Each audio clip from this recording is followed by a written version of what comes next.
दोस्तों एक बार फिर से स्वागत है आप सभी का आपके अपने favourite English learning channel scholar English पर। मेरा नाम है दीपिका कुमावत और मैं इस चैनल पर वेरियस कॉम्पिटिटिव एग्जाम्स के लिए इंग्लिश सब्जेक्ट टीच करती हूँ। तो बेसिकली आज के इस वीडियो में हम जो है वो एक बहुत ही शानदार और इंटरेस्टिंग फिगर ऑफ स्पीच के बारे में बात करने वाले हैं जिसका नाम है अंडरस्टेटमेंट।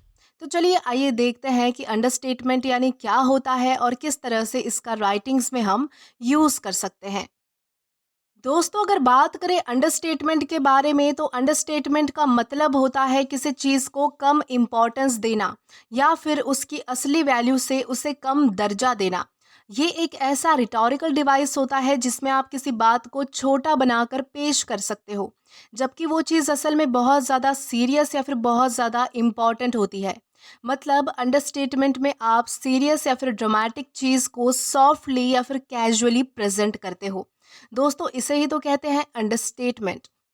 अब इसे और भी अच्छे से समझने के लिए जो है हम वो कुछ एग्जाम्पल्स डिस्कस करेंगे ताकि आपको अच्छे से समझ आए कि अंडरस्टेटमेंट यानी क्या होता है, किस तरह से यूज़ होता है और अंडरस्टेटमेंट से रिलेटेड कोई भी कंफ्यूजन ना रहे। तो चलिए आइए बढ़ते हैं हमारे एग्जाम्पल्स की ओर।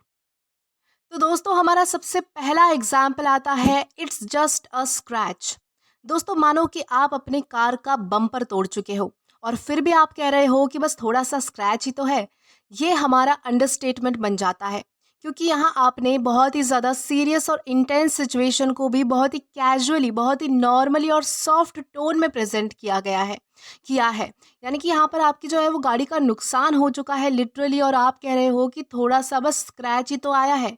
तो यही होता है हमारा अंडरस्टेटमेंट। यानी कि जब किसी कोई बात जो है वो बहुत ज़्यादा सीरियस होती है, बहुत ज़्यादा गंभीर होती है, तो भी हम जो है वो उसे बहुत ही नॉर्मलाइज करके बोलते हैं, तो उससे हम क्या कहेंगे, उसे हम कहेंगे अंडरस्टेटमेंट। देन हमारा सेकेंड एग्जाम्पल आता है the food is a little spicy. दोस्तों इमेजिन करो कि आप खाना खा रहे हो, आपका मुंह बहुत जल रहा है, साथ ही साथ तीखा होने की वजह से आपके आंखों से आंसू भी आ रहे हैं, लेकिन फिर भी आप क्या कह रहे हो कि बस थोड़ा सा ही तो तीखा है। ये होगा हमारा अंडरस्टेटमेंट। यहाँ आप क्या कर रहे हो कि यहाँ आप जो है वो अपने डिस्कम्फर्ट को कम दर्जा दे रहे हो जबकि असल में आप काफ़ी इंटेंस एक्सपीरियंस फेस कर रहे हो।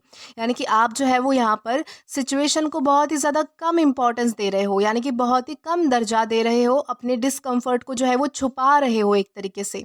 तो इस तरह से हम जो है वो अंडरस्टेटमेंट का यूज़ करते हैं। वैसे ही कुछ और एग्जाम्पल्स डिस्कस करेंगे।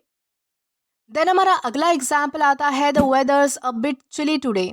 तो दोस्तों मानो कि बाहर जो है वो -10 डिग्री का टेम्परेचर हो रहा है और बर्फ़ भी पड़ रही है, यानी कि स्नोफॉल हो रही है, और फिर भी आप कह रहे हो कि बस थोड़ी सी ठंडी तो है। तो ये हमारा अंडरस्टेटमेंट बन जाएगा क्योंकि आप यहाँ अनकंफर्टेबल और फ्रीजिंग टेम्परेचर को कैजुअली ट्रीट कर रहे हो। इस तरह का जो डायलॉग होता है वो ह्यूमर या फिर आयरनी क्रिएट करता है या फिर एक तरह से सरकाज़म भी क्रिएट कर सकता है। यानी कि जब हम जो है वो कोई चीज़ उल्टी बोलते हैं, यानी कि किसी को जो है वो सरकास्टिकली बोलते हैं हम कोई चीज़, तब भी जो है वो अंडरस्टेटमेंट का यूज़ होता है, यानी कि सरकाज़म दिखाने के लिए भी जो है वो हम वो अंडरस्टेटमेंट का यूज़ कर सकते हैं। देन इसके बाद हमारा अगला एग्जाम्पल है it rained a bit last night. दोस्तों मानो कि पिछली रात तूफान आया हो और घर तक पानी से भर गया, लेकिन फिर भी आप क्या कहते हो कि कल रात बस थोड़ी सी बारिश ही तो आई थी। तो दोस्तों ये सरकाज़म और अंडरस्टेटमेंट दोनों ही हो सकता है। यानी कि आप यहाँ देख सकते हो कि कितनी ज़्यादा इंटेंस और सीरियस सिचुएशन थी कि पानी जो है वो घर में भी आ चुका था, लेकिन फिर भी आप क्या कह रहे थे कि बस थोड़ी सी ही तो बारिश हुई थी। तो ये हमारा सरकाज़म भी हो सकता है और अंडरस्टेटमेंट भी हो सकता है। यानी कि हम इसे जो है वो सरकाज़म की तरह भी पेश कर सकते हैं। यानी कि उल्टी बात जब हम कहते हैं ना किसी से कि कल रात तो बस थोड़ी सी ही तो बारिश हुई थी, जबकि आप जो है वो उसमें पूरे डूब चुके होते हो, तो उसे कहा जाता है सरकाज़म। यानी कि किसी को जो है वो व्यंग के तौर पर, किसी को जो है वो बिल्कुल टॉन्ट करने के तौर पर जो है वो कोई बात कहना, उसे कहा जाएगा सरकाज़म। और वैसे ही है ये हमारा जो है वो अंडरस्टेटमेंट का भी एग्जाम्पल है। देन हमारा लास्ट एग्जाम्पल है she is a bit on the older side. दोस्तों मानो कि कोई लेडी, यानी कि कोई औरत जो है वो 90 साल की है, लेकिन आप क्या कह रहे हो बस थोड़ी सी ही तो बूढ़ी है। तो ये हमारा सरकाज़म, ह्यूमर और अंडरस्टेटमेंट लगेगा क्योंकि यहाँ पर आप देख सकते हो कि कोई यानी कि औरत जो है वो 90 साल की है, बस वो थोड़ी-सी ही बूढ़ी नहीं हो सकती, वो पूरी कंप्लीटली बूढ़ी हो चुकी है, लेकिन फिर भी आप क्या कह रहे हो कि बस थोड़ी-सी तो बूढ़ी है।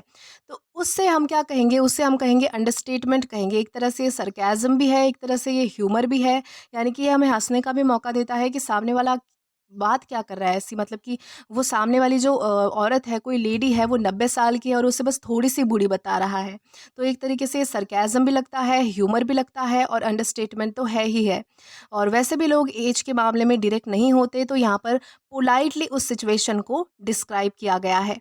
तो इस तरह से हम जो है वो अंडरस्टेटमेंट को समझ सकते हैं कि अंडरस्टेटमेंट यानी क्या होता है और किस तरह से उसका राइटिंग्स में हम यूज़ कर सकते हैं। तो दोस्तों, आज के लिए बस इतना ही। आशा करती हूँ कि आपको अच्छे से समझ आया हो कि अंडरस्टेटमेंट यानी क्या होता है, किस तरह से उसका यूज़ किया जाता है।